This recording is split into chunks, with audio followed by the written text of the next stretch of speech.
தேவனுக்கு மகிமை உண்டாவதாக.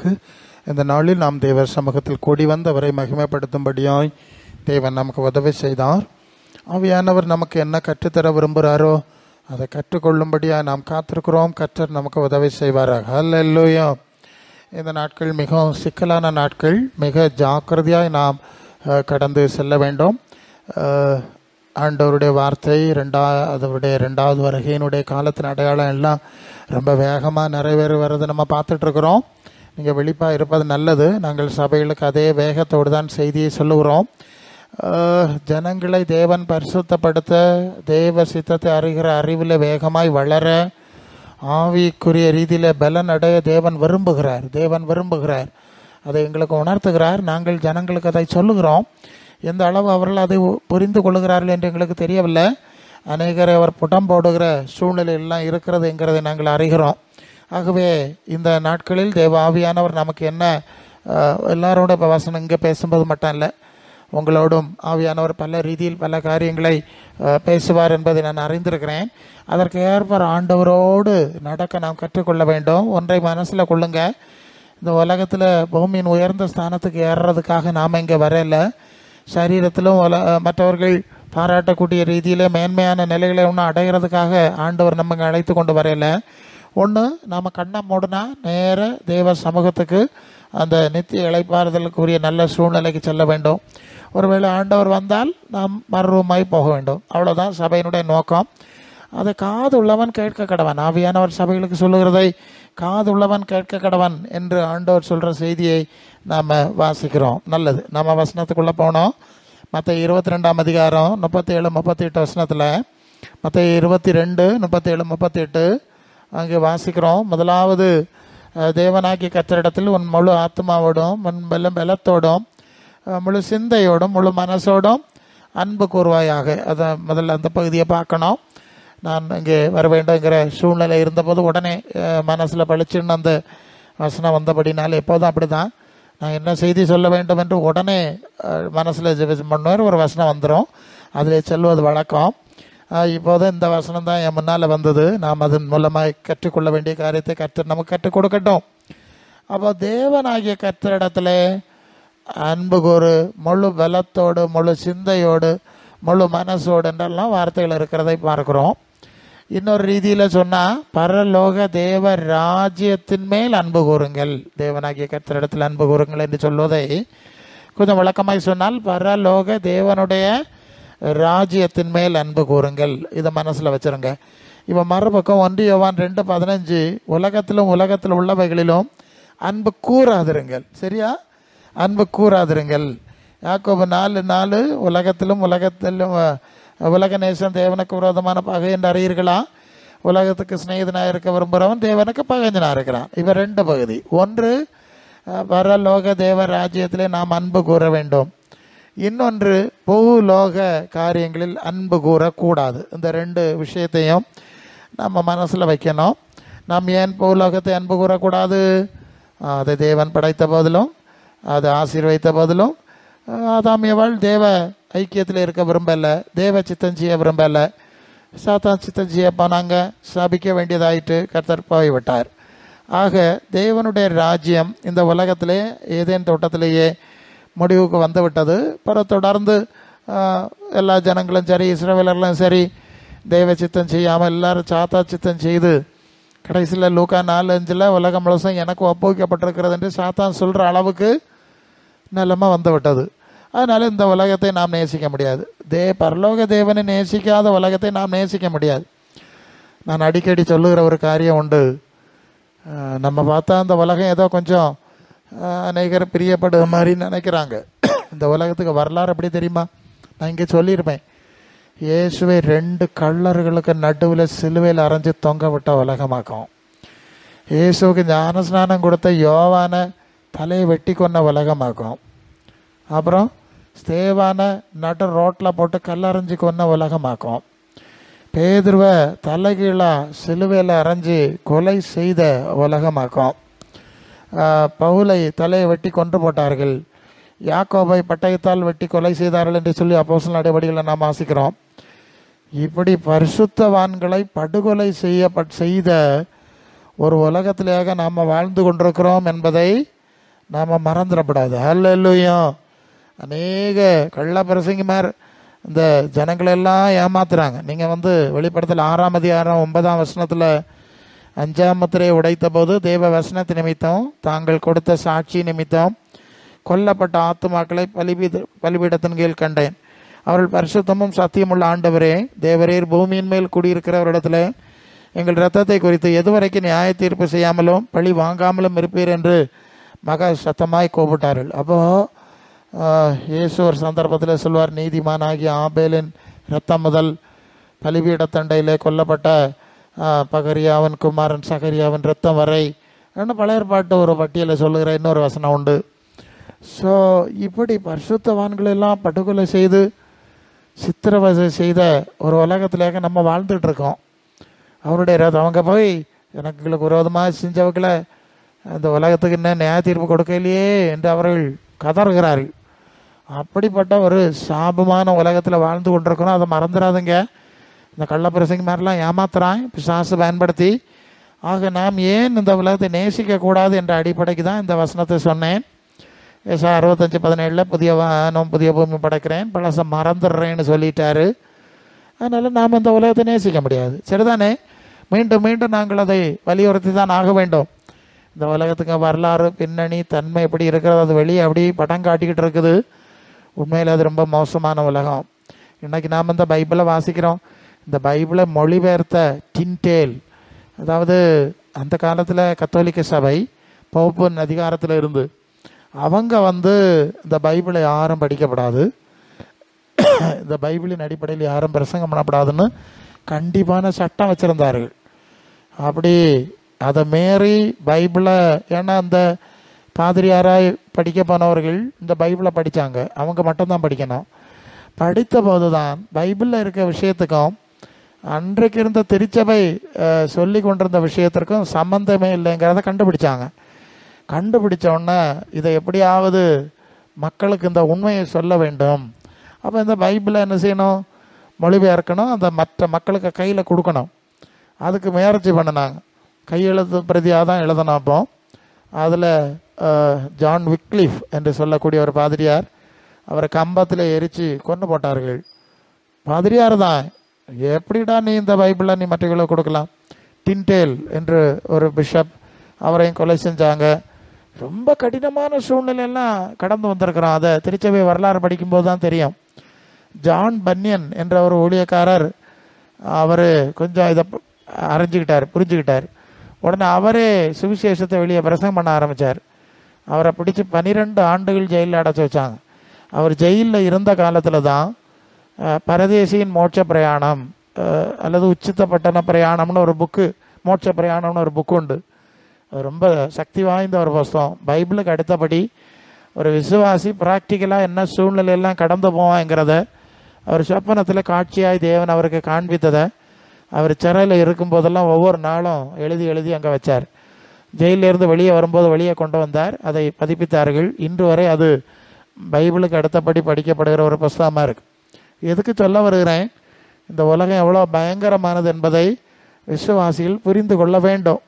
இந்த உலகத்தில் அன்பு கூறாதீர்கள்னு ஆண்டவர் சொன்னால் கண்டிப்பாக அதுக்கு மிக ஆழமான அடிப்படை இருக்கிறது. நீங்கள் யோவான் 7:7 இந்த உலகத்தின் கிரியைகள் பொல்லாதவளாக இருக்கிறது என்று நான் சாட்சி கொடுக்கிறபடினாலே அது என்ன பகைக்கிறது, நான் எந்த அக்கிரமத்தையும் பொய்யும் பரட்டையும் அங்கீகரிக்க முடியாது என்று ஆண்டவர் சொல்லிவிட்டார். சரி, அப்போது தேவனிடத்தில் அன்பு கூற வேண்டும், பரலோக ராஜ்யத்தில் அன்பு கூற வேண்டும், பூலோக ராஜ்யத்தில் அன்பு கூறக்கூடாது என்பதற்கான பின்னணி மீண்டும் உங்களுக்கு விளங்கி இருக்கும் என்று கர்த்தருக்குள்ளே நான் நம்புகிறேன். நல்லது.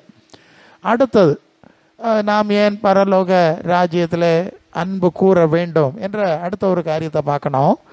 2 பேதுரு 1ஆம் அதிகாரம் 13-15, 2 பேதுரு 1ஆம் அதிகாரம் 13-15, பிரதான சீஷன் ஆதி திருச்சபையை அவர் மூலம்தான் இயேசு கட்டினார் இல்லையா? இந்த கல்லின் மேல் சபையை கட்டுவேன், பாதாளத்தின் வாசல்கள் மேற்கொள்வதில்லை என்று சொல்லி பேதுருடைய பிரசங்கத்திலே 3000 பேர் சேர்த்து கொள்ளப்பட்டார்கள். சபை உண்டாயிற்று என்பது நமக்கு தெரியும்.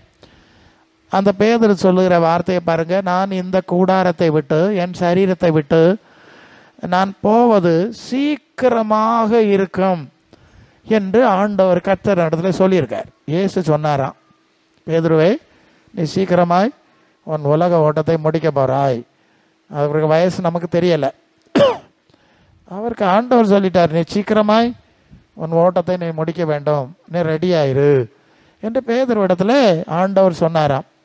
அதனால அந்த பேதுரு சொல்லுகிறாரு, நான் இந்த சரீரத்தில் இருக்கிறது வரைக்கும் உங்களை நினைப்பூட்டி எனக்கு என்னெல்லாம் உங்களிடத்துல சொல்லணும்னு தோணுதோ அது எல்லாவற்றையும் நான் சொல்ல விரும்புகிறேன், எழுதி வைக்க விரும்புகிறேன். நான் சென்று போன பின்பு, அந்த வார்த்தை அங்கே இருக்கும், நான் போன பின்பு நீங்கள் அதை வாசிப்பதற்கும் அதை நினைப்பதற்கும் ஏதுவாக இருக்குமே என்று சொல்லி தான் இந்த 2வது நிருபத்தை எழுதுகிறேன் என்று சொல்லி அந்த 2வது நிருபத்தின் தொடக்கத்திலேயே அதை பதிவு செய்வதை பார்க்குறோம். 2000 ஆண்டுகளை கடந்து இப்போ நாம் அதை வாசித்துட்டு இருக்கோம். அல்லேலூயா, எவ்வளோ கரெக்டு பாருங்க.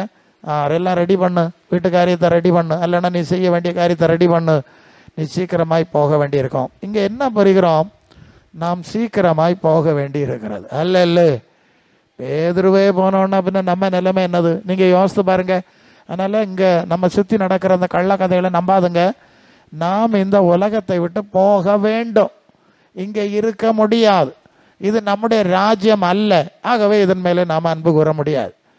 ரொம்ப அன்பு கூர்ந்த, ஐயோ அதில் அன்பு கூர்ந்தனே, இதில் அன்பு கூர்ந்தனே, நான் செத்துக்கிட்டு இருக்கேனே, ஆமாம் அப்படின்னா சங்கடமாயிரம் இல்லையா. ரொம்ப வருஷத்துக்கு முன்னே எனக்கு ஒரு பெரியப்பா ஒரு சகோதரன், கிறிஸ்மஸுக்கு முந்தின நாள்னு நினைக்கிறேன், இவன் சைக்கிளில் வேகமாக போயிருக்கான். அது ஏதோ ஒரு ப்ராப்ளம், பிரேக்கா ஃபெயில் ஆச்சா என்ன தெரியாது. அந்த ரோட்டுக்கு கீழே குண்டு, கீழே வயல், வண்டி தடுமாறி வண்டி ஒரு சைக்கிளோட உள்ள விழுந்துட்டான், குண்டில் விழுந்துட்டான். குள்ளே விழுந்து அவனுக்கு கை ஒடிச்சு போச்சு. தூக்கி கொண்டு போட்டு ஆஸ்பத்திரியில் போட்டாவ, கையை மாவெல்லாம் போட்டு கட்டுவாவ இல்லையா, கட்டி போட்டிருக்கு. அவன் அங்கே கிடந்து சத்தம் போடுவான், ஐயோ எனக்கு கிறிஸ்மஸ் கொண்டாட முடியாது, 24ஆம் தேதி சாயங்காலம் இது நடந்து போச்சு. அப்போ கிடந்து அழுதுகிட்டு சத்தம் போட்டே கிடந்தான். அப்போ பிறகு எல்லாம் சரியாயிடுச்சு. சரி, அப்போ என்ன சொல்ல வர்றோம், இது போல தான் நாம் அந்த உலகத்தில் அநேக காரியங்கள் மேலே ஆசை வச்சு ஓடிக்கிட்டே இருப்போம். திடீர்னு எதிர்பாராமல் நிற்கும்போது ஐயோ அது எவ்வளவு கடினமாக இருக்கிறது. நாங்கள் நேரடியாக பல சூழ்நிலைகளை பார்ப்போம், அதுதான் எங்களுக்குள்ள பெரிய தாக்கம்.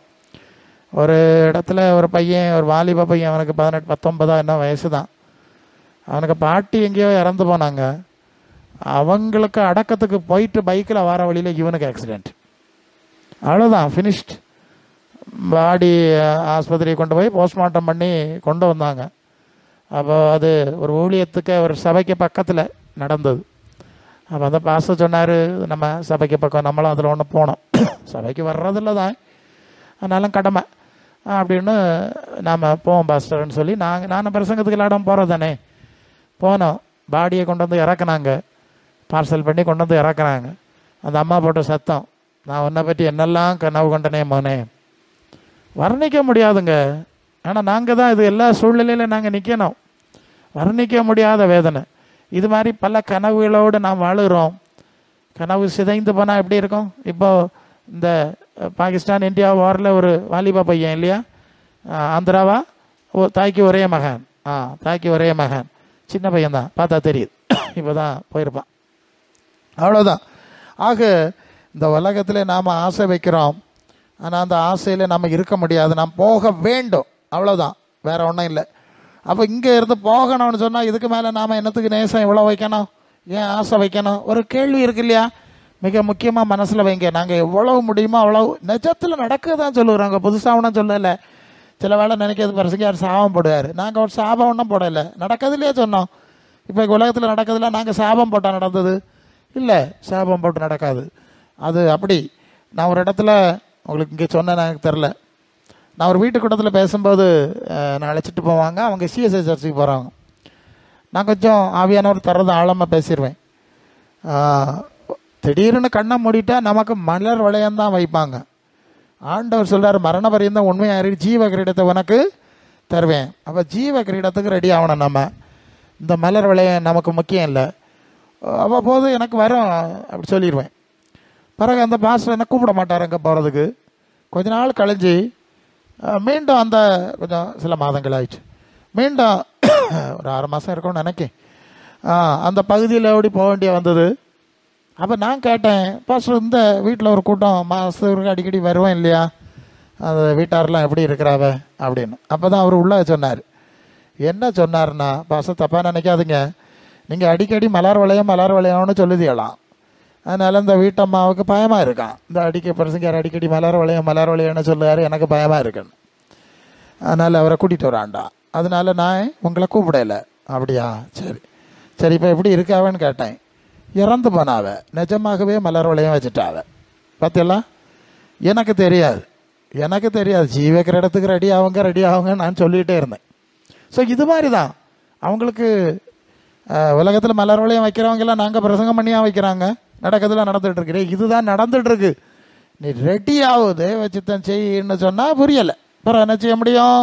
அவ்வளோதான், ஒன்றும் பண்ண முடியாது. அப்போது நாம் போக வேண்டும். அதனால இங்கே நாம் அன்பு கூற முடியாது. இதுதான் நமக்கு பிரச்சனை. நம்ம இருந்துருவோம்னு சொன்னால் அன்பு கூறுறதுல நியாயம் இருக்குது. ஆகவே இந்த உலகத்தில் அன்பு கூறக்கூடாது என்பதற்கு ஒரு அடையாளம், அடுத்த அடையாளம் நாம் போக வேண்டும். லூக்கா 12:20 ஆண்டவர் ஒரு ஓமையை சொன்னார். அவர் என்ன ஓமை சொன்னார்னா, ஒரு மனுஷன் இருந்தான், அவன் பெரிய ஐஸ்வர்யவான், அவனுக்கு வயல் நிலம் தோட்டம் எல்லாம் நிறைய இருக்குது.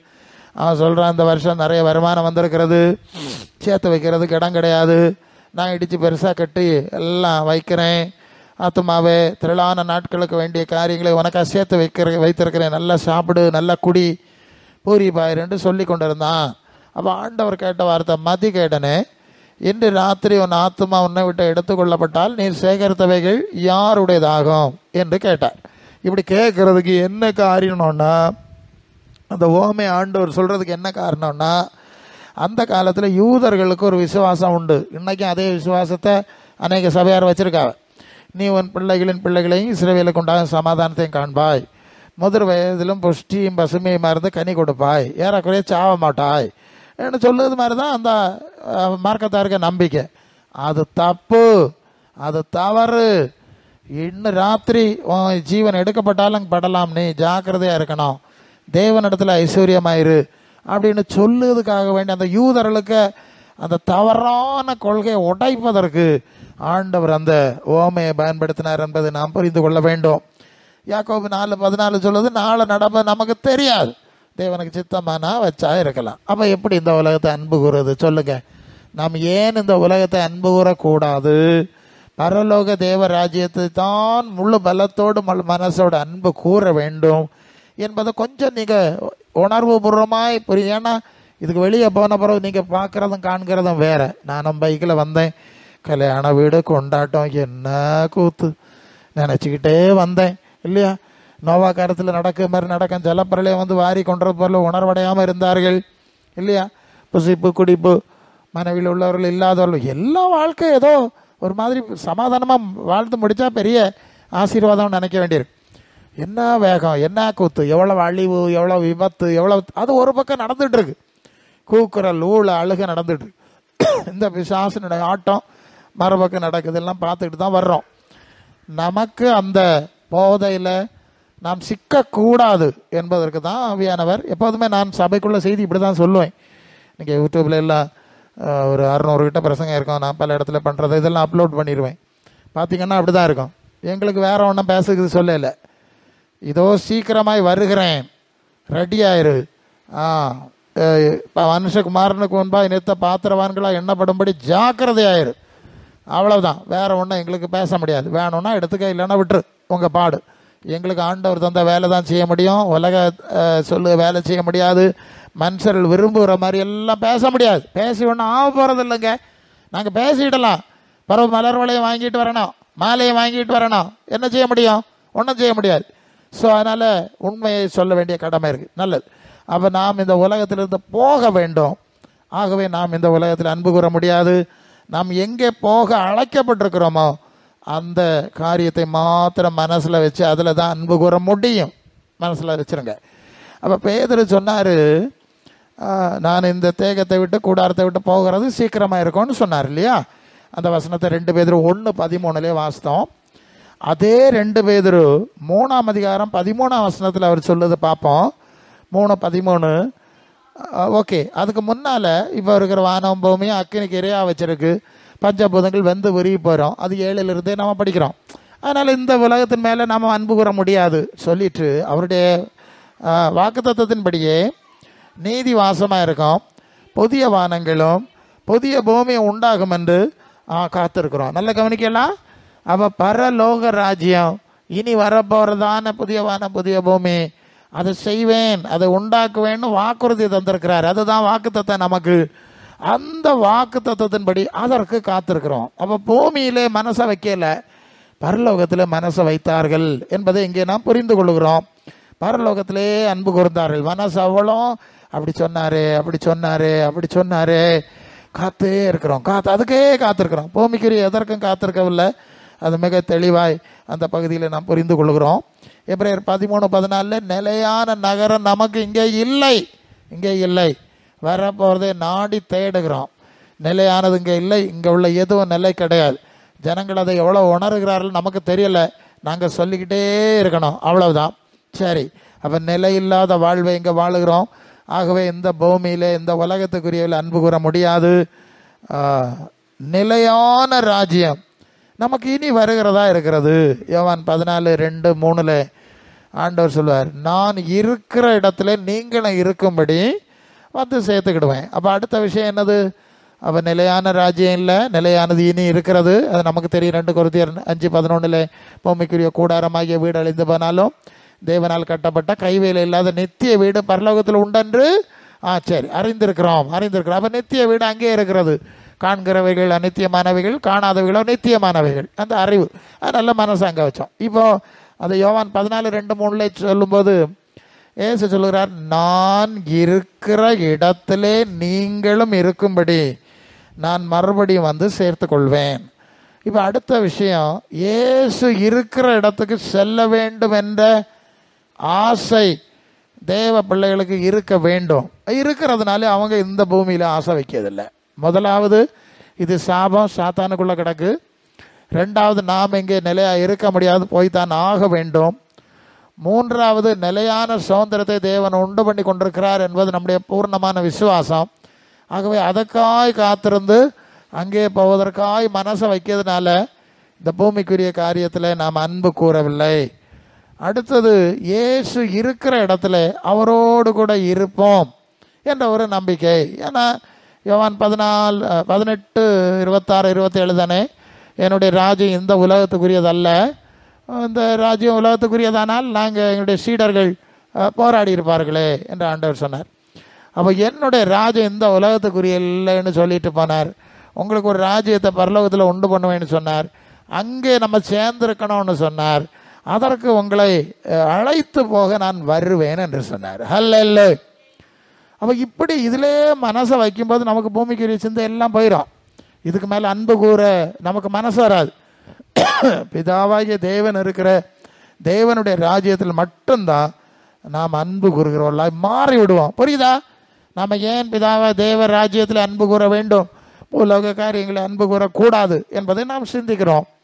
பிலிப்பியர் 1:23 பவுல் சொல்லுகிறார், இந்த தேகத்தை விட்டு பிரிந்து கிறிஸ்துவோடு கூட இருக்க அதிக ஆசை உண்டு. அது அதிக நன்மையாக இருக்கும் இல்லையா? அங்கே நோய் கிடையாது, சாவு கிடையாது, பிரச்சனை கிடையாது, சண்டை கிடையாது.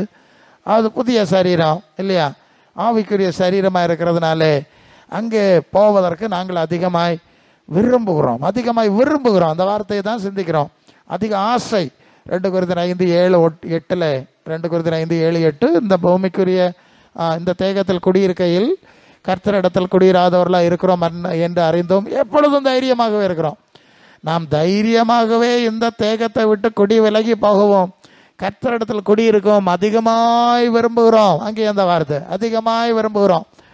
அது நிமித்தமே நாம் சரீரத்தில் இருந்தாலும் இல்லாத போனாலும் அவருக்கு பிரியமாக இருக்க நாடுகிறோம். அங்கே தானே போய் சேரணும் இல்லையா? இந்த உலகத்துக்கு பிரியமாக இருந்து இங்கே இருக்க முடியாது. பின்ன இதுக்கு பிரியமாக இருக்க நாடணும். மனுஷருக்கு பிரியமாக இருந்து இவர்களுக்கு நம்மளோட இருக்க போகிறதில்ல, நம்மளும் இருக்க போகிறதில்ல. பின்ன எதுக்கு? அளவுக்கு அதிகமாக இருக்கணும். அன்பு வேண்டியதான். அதை அடுத்தது பார்க்கலாம். சரி, இப்படி பரலோக காரியங்கள், புதிய சரீரத்துக்குரிய காரியங்கள், அது லூக்கா 20:35-36 வந்தீங்கன்னா ஆண்டவர் சொல்வார், மரித்தவர் உயிர்த்தெழுதல் அடைய பாத்திரவான்களாக எண்ணப்படுகிறவர்கள் பெண் கொள்ளுறதில்லை, பெண் கொடுக்கறதில்ல, அவர்கள் தேவனுக்கு பிள்ளைகள், தேவதூதர்களுக்கு ஒப்பானவர்கள், அவர்கள் இனி மறிக்க மாட்டார்கள். அல்ல இல்லை. அப்போ அடுத்த பிரச்சனை என்னது? இந்த சாபத்துக்குரிய சரீரத்திலிருந்து தேவதூதருக்கு ஒப்பான ஒரு சரீரத்திலே நாம் இருக்க வேண்டுமே, இருப்போம்னு ஆண்டவர் சொல்லியிருக்காரு. அப்படி இருக்கும்போது இந்த அழிவுக்குரிய சரீரத்தில் மனசு வைக்க முடியுமா? நீங்கள் யோசிச்சு பாருங்க. இந்த மேன்மையான விசுவாசத்தின் ஆழத்துக்குள்ளே வந்த யாராவது இந்த அழிவுக்குரிய சரீரத்தில் இருக்கணும்னு ஆசைப்படுவாங்களா? நிச்சயமாக பட மாட்டார்கள். அதுதான் உண்மை. பிலிப்பியர் 3:20-21 பவுல் சொல்லுவார், எங்களுடைய நம்முடைய குடியிருப்பு பரலோகத்தில் இருக்கிறது, இங்கே இல்லை. அதையும் சொல்லியாச்சு. அங்கே இருந்து இயேசு வர காத்திருக்கிறோம். அவர் நம்முடைய வல்லமையான செயலினாலே நம்முடைய அற்பமான இந்த அறிவுக்குரிய சரீரத்தை, சாப சரீரத்தை அவருடைய மகிமையான சரீரத்துக்கு ஒப்பாய் மாற்றி அமைப்பார். காத்திருக்கிறோம். அங்கே அந்த வார்த்தை, கர்த்தராகிய இயேசு கிறிஸ்துவின் என்னும் ரட்சகர் வர எதிர்பார்த்து காத்து கொண்டிருக்கிறோம். அங்கே இருக்கு பார்த்தீங்களா? எதுக்கு காத்து கொண்டிருக்கோம்னா, இந்த சரீரத்தை அப்பதானே அவர் வந்தாதானே மாற்ற முடியும். அதுக்கு காத்துக்கிட்டு இருக்கிறோம். பேதுரு சொன்னார், புதிய வானம் புதிய பூமி உண்டாகும் என்று காத்திருக்கிறோம். அதுக்கு காத்திருக்கிறோம்னு சொல்லுவார். இவர் சொல்லார், புதிய சரீரம் கிடைக்குமே, எப்படா வருவாருன்னு ஆத்திரமா காத்திருக்கோம். ஆமாம், பார்த்தீங்களா? பரலோக ராஜ்யத்திலே மனசை வச்சவங்க எப்படி வாழ்ந்தார்கள்னு பார்க்கணும். யோவான் 3:2 எங்களுடைய ஐக்கியம் பிதாவோடும் அவருடைய குமாரனாக இயேசு கிறிஸ்துவோடு இருக்கிறதுன்னு சொல்லிட்டார். எங்கள் மனசு அங்கே தான் இருக்குது, இங்கேயே கிடையாது, டோட்டலி கிடையாது அப்படின்னு சொல்லியிருக்கிற காரியங்களை நாம் பார்க்குறோம். வெளிப்படுத்தல் 21:3-5 வர போனால் அங்கே தேவனும் மனுஷருடைய மத்தியிலே தேவனுடைய வாசஸ்தலம் இருக்கிறது. அவர் அவருடைய தேவனாக இருப்பார். அவர்கள் அவருடைய பிள்ளைகளாக இருப்பார்கள். கண்ணீர் யாவையும் துடைப்பார். மரணம் இல்லை, துக்கம் இல்லை, வருத்தம் இல்லை, எல்லாம் புதிதாக்குறேன்னு சொல்லியிருக்கு. அப்போ இப்படிப்பட்ட ஒரு சூழ்நிலைக்கு போக வேண்டும் என்று அழைச்ச அந்த லட்சியத்தில் போகிறவங்களுக்கு இந்த உலகத்தில் அன்பு கூற மனசு வருமா? மனசை வைப்பார்களா? யோசித்து பாருங்க. வைக்க மாட்டார்கள். நாம் வைக்கக்கூடாது. அதுதான் நமக்கு அடிப்படை. அவ்வளவுதான். சரி, அப்போது இந்த மாதிரியான அடிப்படை இருக்கிறதுனாலே நாம் பரலோகத்திலே மனசை வைக்கணும். ரெண்டாவது ஒரு காரியம், அது மற்ற 22:37 படித்தோம். இனி 38ஆம் வசனத்தில், நீ உன் தேவனிடத்தில் அன்பு கூறுகிறது போல உன்னிடத்தில் அன்பு கூறுறது போல பிறனிடத்திலும் அடுத்த ஒரு பகுதி இருக்குது. அப்போ தேவனிடத்தில் அன்பு கூறுகிறோம், பரலோக ராஜ்யத்தில் அன்பு கூறுகிறோம், சில காரியத்தை பார்த்து விட்டோம். இனி அதுபோல் உலகத்தில் இருக்கும்போது நமக்கு இன்னொரு கடமை இருக்கிறது. நாம் பிறனிடத்தில் அன்பு கூற வேண்டும். பிறன்னு சொன்னால் யார்? அது எங்கள் சபை விசுவாசிகிட்ட அன்பு கூறுவோன்னு நீங்கள் சொல்லப்படாது. எல்லா மனிதர்களிடத்துல அன்பு கூற வேண்டும். லூக்கா 10:29 வரும்போது ஒருத்தன் கேட்குறான், எனக்கு பிறன் யார், எனக்கு பிறன் யாருன்னு கேட்டான். அப்போ இயேசுநாதர் ஒரு ஓமை சொன்னார்லே. ஒரு மனுஷன் எருசலேமில் இருந்து ஒரு யூதன் எரியோவுக்கு போனான். போகிற வழியில் கள்ளர் கையில் அகப்பட்டான். குற்று வீரா அவனை போட்டு விட்டு போனார்கள். அந்த வழியாக ஒரு ஆசாரியன் வந்தான். யார்? சொந்த ஜாதிக்காரன், குடும்பக்காரன், இனத்துக்காரன் இல்லையா, இஸ்ரவேலன் ஆசாரியன். அவன் பார்த்தான், விலைக்கு போயிட்டான். அவனுக்கு ஒரு பிரமாணம் உண்டு, பணத்தின் அருகில் போகக்கூடாது. அவன் அப்படி நினைச்சானோ தெரியலை. இப்போ அவன் சாவையில் இத்தனைக்கும் அதாக குற்றுவீராக கிடக்கிறான், சாகவில் விலைக்கு போயிட்டான். அடுத்தது ஒரு லேவியன் வந்தான். அவனும் அந்த 12 கோத்திரத்திலே பெரிய கோத்திரத்தை சேர்ந்தவனாக்கும், மகிமையான கோத்திரம், ஊழியக்கார வம்சம். அவன் பார்த்தான், விலைக்கு போயிட்டான். மூணாவது ஒரு தான் வந்தான். யார் வந்தான்னா, யூதர்களுக்கு எதிரியாகிய சமாரியன், யூதர்களுக்கு எதிரிகளாக அன்னைக்கு. அவன் பார்த்தான், படத்துக்கு கிடக்கவன் யூதன் அவனுக்கு தெரியும், எல்லாம் ஜாதியில் ஏதோ தெரியும். கழுதையில் ஏற்றிட்டு போனான், மருந்தை போட்டான், அங்கே கொண்டு சத்திரத்தில் வச்சான், பாதுகாக்கப்பா வச்சுக்கான்னு சொல்லிட்டு போனான். அப்போ இயேசுநாதர் கேட்டார், இப்போது ஒருத்தன் விழுந்து கிடந்தான் இல்லையா ரோட்டில், அவனுக்கு யார் பிறன் இருந்தான், உனக்கு ஐடியா என்னன்னு கேட்டான். உடனே அவன் சொன்னான், அவனுக்கு ஒருத்தன் இறக்கம் செய்தான் இல்லையா, அவன் தான் பிறனே நேசின்னா அவன் தானே நேசிச்சான், உனக்கு சொந்த ஜாதிக்காரன் நேசிக்கலடா. அதான் ஆண்டவர் சொல்லி காட்டார். நீ யூதன்னு சொல்லு, உனக்கு ஆளுலே நேசிக்க மாட்டான், அவனுக்கு குணம் இதாகும். அவன் அந்நியே, அவன் நேசித்தான் பார்த்தியா. இது போல தான் நீயும் பிறனை நேசிக்கணும், எல்லாரையும் நேசிக்கணும். இது முதல் விஷயம். சிஎச்காரனா, பெந்தைக்கோசக்காரனா, இந்துவா, முஸ்லீமா, இந்த பேச்சே இருக்கப்படாது. ஒன்றை போல பிறனை நேசிக்கணும். அந்த அன்பு கண்டிப்பாக இருந்துதான் ஆகணும். அது பேசிக். ரெண்டாவது, அதனால தான் கலாத்தியர் 5:14 சொல்லுது, பிறனிடத்தில் அன்பு கூறுகிறவன் நியாயப்பிரமாணத்தை எல்லாம் நிறைவேற்றுகிறான். எல்லா சட்டமும் அந்த அன்பு என்கிற அடிப்படைக்குள்ளாக இருக்கிறது. ரோமர் 13:9 பிறனிடத்தில் அன்பு கூறுகிறவன், அதில் பட்டியெல்லாம் போட்டெல்லாம் சொல்லியிருக்கு. பாருங்கள், உங்களுக்கு புரியும்படி சொல்லுகிறேன் ஷார்ட்டா. நம்ம பிள்ளைகள் இல்லை வேண்டாம், முதல்ல அடுத்த பிள்ளைகள், நம்ம ஊரில் உள்ள நம்ம எதிர் வீடு பக்கத்து வீட்டில் உள்ள ஒரு பையன், ஒரு வேளை நமக்கு சண்டைக்காரெலாம் இருக்கலாம் வச்சுக்கிடுவோமே. இந்த பையன் எங்கேயோ ஏதோ ஒரு தப்பு செய்தான், தேங்காய் வெட்டினான், கறக்கு பறிச்சான், களை வாண்டான், இல்லை நம்ம நடக்குது வாலிபத்தில் நடந்தது. அவனை பிடிச்சிக்கிட்டாவ அல்லது அங்கே பேசாவ ஊரில் பேச்சுன்னா ஆளும் என்ன செய்யாவ, விடப்படாதுல பிடிக்க நம்பல, போலீஸில் கொண்டு கொடுக்க நம்பல, அடித்த நம்பல, யார் அந்த பையன் இப்படி செய்தான் இல்லையா, விடப்படாதுல என்ன சொல்லுவாவ. அது என்ன வழக்கம் உலகத்தில்? ஏன்? நமக்கு சத்துரு தானே, எதிரி தானே, நமக்கு வேண்டாதவனுக்கு பிள்ளை தானே செய்யணும். இதை விட ஒரு பெரிய தப்பை இந்த ஆளுக பையன் செய்வான், இந்த ஆளுக பையன் அதோட பெரிய தப்பை செய்வான். செஞ்ச உடனே ஆளுவ எல்லாம் மோய் இப்படி அங்கே களவாண்டானாமே, இப்படி ஆமே அப்படி ஆமேண்ணா. அதில் சின்ன பிள்ளைகள் இல்லையா, இதெல்லாம் பிள்ளைகளுக்குள்ளே இருக்கதா செய்யும், இதை பெருசுப்படுத்தாதுங்க. எப்படி அடுத்த ஆளுக்கு வந்தால் என்ன நியாயம்?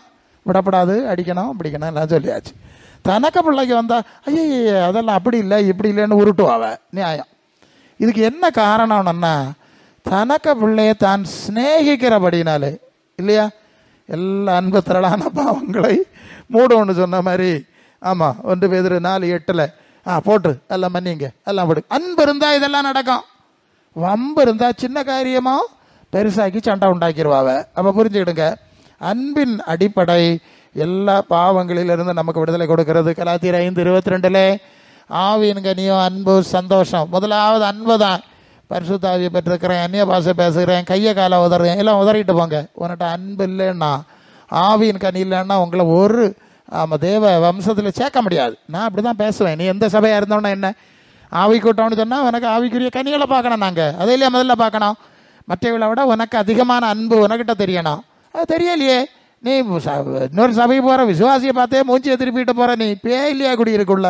அப்படி தான் பேசுவோம். ஆக தேவனிடத்தில் அன்பு கூறுகிறது மாதிரி தேவராஜ்யத்தில் அன்பு கூறுவீர்கள் என்று சொன்னால் பிறனிடத்திலும் அன்பு கூற வேண்டும். அது அடிப்படையான விஷயம். ஏன்னா தேவன் நம்மிடத்தில் அன்பு கூர்ந்தார். 1 யோவான் 4:10-11 அவர் முந்தி நம்மிடத்தில் அன்பு கூர்ந்ததுனால தான் இங்கே வந்தோம். இல்லைன்னா நம்மளை ரோட்டை தானே கிடந்திருப்போம். அவர் நம்மிடத்தில் முந்தி அன்பு கூறுதார். நம்முடைய யோக்கியத்தையும் நியாயத்தையும் பார்த்தோன்னா அவர் அன்பு கூறலை, தகுதியை பார்த்தோன்னா அன்பு கூறலை. அப்படின்னா நாம் நினைக்கணும் இல்லையா. சில வேளை அப்படி தான் சில ஆள் மற்றவர்களை அற்பமாக எண்ணும்போது நான் சொல்லுவேன், இல்லை நேற்று நீயும் குடிச்சிக்கிட்டு ரோட்டில் என்ன கிடந்து உருண்டா, பெரிய வாழை வேத்து நீ கொஞ்சம் அடங்கி இரு, கொஞ்சம் பரிதாபம் வரட்டு. நான் நேற்று இப்படி இருந்தேனே, ஏன்னா எனக்கு நிலைமை இப்படி தானே இருந்தேன்னு ஒரு பரிதாபம் வராண்டாமா. அதை விட்டுவிட்டு 1.5 வரியும் ஆகுதுக்கு முன்னால் வாழை முறுக்கணத்துக்கு நான் திட்டுவேன். சரி, இப்போ என்ன புரியுறீங்க? தேவன் நம்மிடத்தில் அன்பு கூர்ந்தார். அப்போ நாம் மற்றவரிடத்தில் அன்பு கூறுவதற்கு கடனாளிகளாக இருக்கிறோம். அது 1 யோவான் 4:19 படிக்கிறோம். அவர் முந்தி நம்மிடத்தில் அன்பு கூர்ந்தார். சரி, அப்போ அன்பு கூற வேண்டும், மறந்துடாதுங்க. ஆனால் மத்தேயு 10:17 ஆண்டவர் சொன்னார், மனுஷரை குறித்து எச்சரிக்கையாக இருங்கள். எப்படி இருங்கள்? அன்பு கூறணும், எச்சரிக்கையாக அன்பு கூறணும். புரிஞ்சதா? இப்போ தெய்வம் ஆக்கிடப்படாது பாருங்க. அன்பு கூற வேண்டிய கடமை, அதனால எச்சரிக்கையாக தான் ஜாக்கிரதையாக தான் அன்பு கூற வேண்டும். ஏன்னா மார்க் 13:5 ஆண்டவர் சொல்வார், ஒருவனும் உங்களை வஞ்சியாதபடி எச்சரிக்கையாக இருக்கு. சரியா? ஆமாம், பிசாசு மனுஷன் மூலம்தான் வருவான், ஏமாத்துறதுக்கு வருவாங்கிறதுனால அன்பு கூற வேண்டும். அதே நேரம் எச்சரிக்கையோடும் ஜாக்கிரதையோடும் அன்பு கூற வேண்டும்ங்கிறத மறந்துடப்படாது. லூக்கா 12:51-52 வரை படித்தா, தகப்பனுக்கும் மகனுக்கும் தாய்க்கும் மகளுக்கும் பிரிவினை உண்டாக்க வந்தேன். ஏன்? நாம் எவ்வளவு அன்பு கூர்ந்தாலும் அந்த ஆள் சாத்தானுக்கு தான் இடம் கொடுப்பேன், சாத்தாங்கிரியை செய்வேன்னு துணிஞ்சிட்டா அங்கே ஒரு பிரிவினை வந்துடுது. அன்பு கூறணும், நம்ம அன்பு கூறணும், நம்ம அன்பு கூறாமல் இருக்கக்கூடாது. அது பேக்கி ஆட்டத்தை ஆடிட்டு போகுது, அதுக்கு நம்ம என்ன செய்ய முடியும்? அவ்வளோதான். அன்பு கூறுகிறோம், ஜாக்கிரதையாக அன்பு கூறுகிறோம், அதெல்லாம் செய்கிறோம். செய்தாலும் பேக்கி இடம் கொடுத்து அவர்கள் போனால் அங்கே பிரிவினை வரத்தான் செய்கிறது. அதையும் நாம் புரிந்து கொள்ள வேண்டும். 1 கொரிந்தியர் 7:23 நீங்கள் கிரயத்துக்கு கொல்லப்பட்டீர்கள், மனுஷருக்கு அடிமை ஆகிடாதுங்க. அன்பு கூற வேண்டும், எச்சரிக்கை வேணும், எல்லாம் இருக்கணும், அவர்களுக்கு அடிமை ஆகிடக்கூடாது. உங்களை இயேசுவாக விலைக்கு வாங்கியிருக்குது. அதனால தான் என் மகனாவது மகளையாவது தகப்பனே தாயாவது என்னிலும் அதிகமாக நேசிக்கிறவன் எனக்கு சிஷ்யனாக இருக்க மாட்டான். சரிதானே? அப்போ என்ன தான் நீங்கள் அதிகம் நேசிக்கணும், என் சத்தியத்தில் நடக்கணும், மற்றவரிடத்தில் அன்பு கூறணும். ஆனால் எச்சரிக்கையோடும் ஜாக்கிரதையோடும் அன்பு கூற வேண்டும் என்பதை அதை அந்த வசனத்தை உங்களுக்கு சொல்லணும். ஜாக்கிரதை வேணும். இப்போ யூதாஸுக்கு இடத்துல ஆண்டவர் அன்பு கூர்ந்தார், சிநேகிதனே என்னத்துக்கு வந்திருக்கிறாய். அவன் காட்டி கொடுக்க தான் வந்திருக்கான்னு தெரியும். ஆனால் ஆண்டவர் அன்பு கூறுறதை என்ன செய்யலை, நிறுத்தலை. அவன் போனான், சாத்தானுக்கு இடம் கொடுத்தான், காட்டி கொடுத்தான், அழிஞ்சான். என்ன செய்யுது? அது ஆண்டவர் சொல்லுவார் இல்லையா, பரவாது இருந்தான் ஆனால் நலமா இருக்கும். அந்த மனநிலை தான் நாமக்கும் இருக்கணும். அல்ல இல்லையா? அன்பு கூறுறதுல தெளிவாயிரு, வம்பு கூற போவாதே. நியாய தீர்ப்பு தேவன் செய்வார், அதில் நம்ம தலையிடப்படாது. அல்ல இல்லையா? அன்பு கூறுகிறோம், புத்தி சொல்லுகிறோம், ஜெபம் பண்ணுறோம், எல்லாம் செஞ்சுட்டு இருப்போம். அதையும் தாண்டி தேவன் ஒரு ஆளை நியாயம் தீர்த்துட்டா என்ன செய்ய முடியும்? என்ன செய்ய முடியும்? ஒன்றும் செய்ய முடியாது. தெய்வம் ஏதாவது ஒரு சம்பவம் முன்னால் வருது. தாவீதுக்கு எதிராக அவருடைய மகன் அப்சலோம் இல்லையா, அப்சலோம் எதிராக வந்துட்டான்.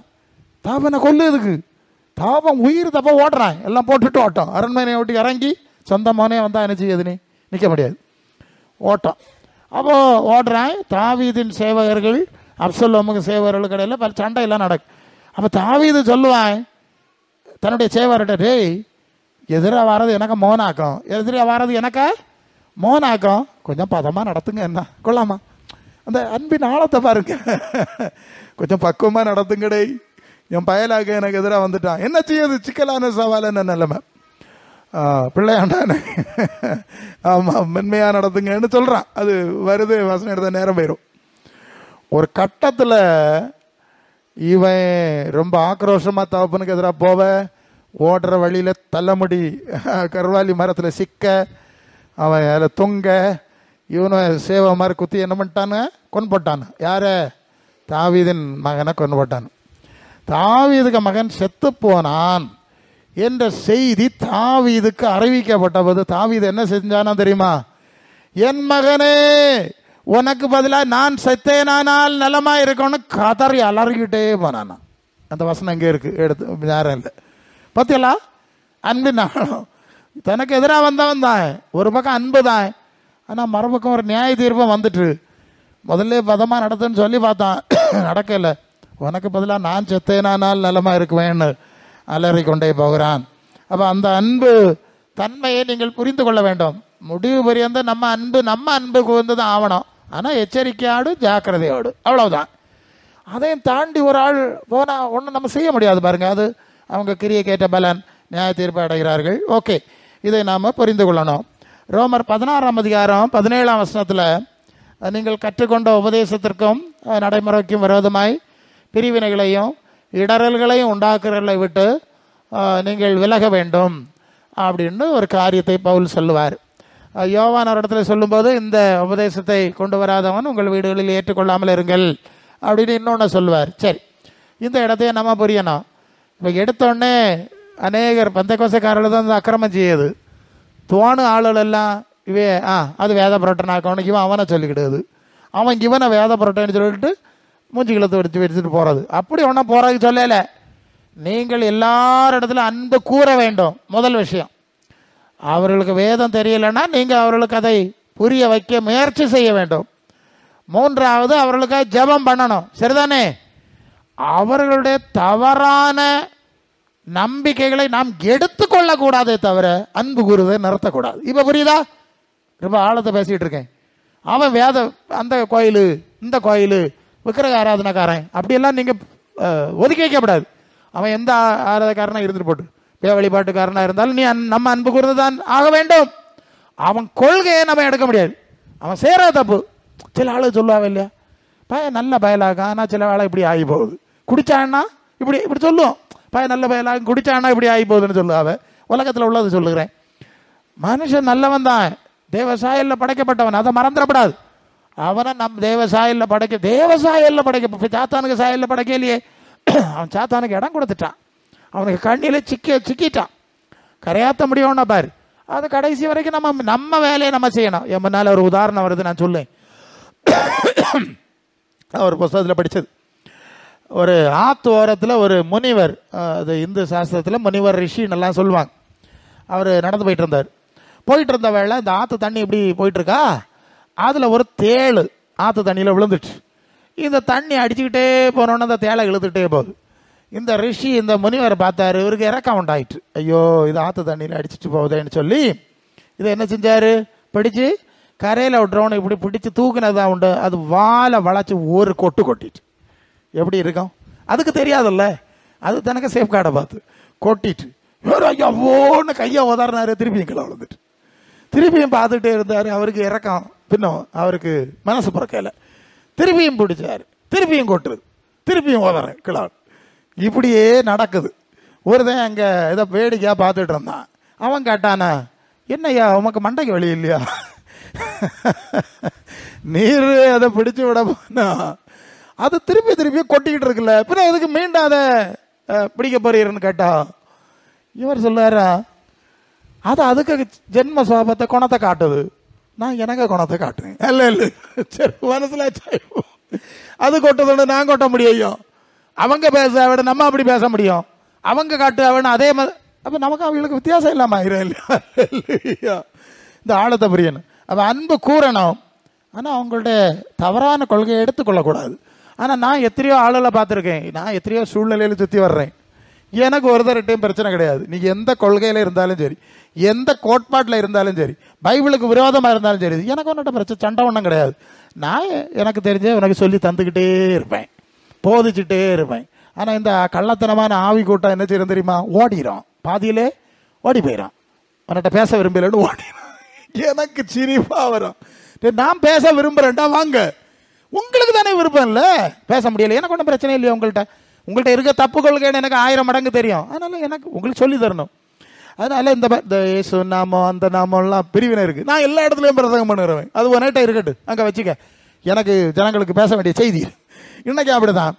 அப்படியெல்லாம் இருக்காவ, அப்படி ஆக்கும் இப்படி ஆகட்டும் ஆரோக்கியம் பண்ணுவோம் எல்லாம் கேட்டுக்கிட்டு நான் பதில சொல்லுவேன். அதனால எனக்கு ஒன்றும் அன்பு பாராட்டில் பிரச்சனை கிடையாது. உங்களுக்கு தானே பிரச்சனை, எனக்கு ஒன்றும் பிரச்சனை. புரியுதுன்னு நினைக்கிறேன். அவன் அன்பு கூற வேண்டும். அவன் பாவியாக இருந்தாலும் அன்பு கூற வேண்டும். ஆனால் வேத புரட்டனா இருந்தாலும் அன்பு கூற வேண்டும். அந்த வார்த்தையை மனசில் வை. வேத புரட்டனா இருந்தால் அன்பு கூறணும். ஆனால் அவனுக்கு தப்பு கொள்கையை நம்ம எடுக்க முடியாது, அவ்வளோதான் நமக்கு பிரச்சனை இல்லையா? அந்த வேத புரட்டை விட்டு தான் வெளியே போக சொல்லியிருக்க தவிர அந்த இதுவரை உள்ள எல்லா வசனத்தையும் வருஷப்படுத்தி படிக்கணும். அவன் வேத புரட்டை அவன்கிட்ட பேச மாட்டேன் அப்படி சொல்ல இல்லையே, அப்படி சொல்ல இல்லையே. யூதாசுகிட்டே சிநேகிதனேன்னு கூப்பிட்டா பின்ன அதுக்கப்புறம் என்ன வேணும்? ஸோ அந்த வேத புரட்டை ஏற்றுக்கொள்ளக்கூடாது, அதுக்கு அடிமையாகி விடக்கூடாது எங்கிறதுக்கு தான் அதை சொல்லியிருக்கு.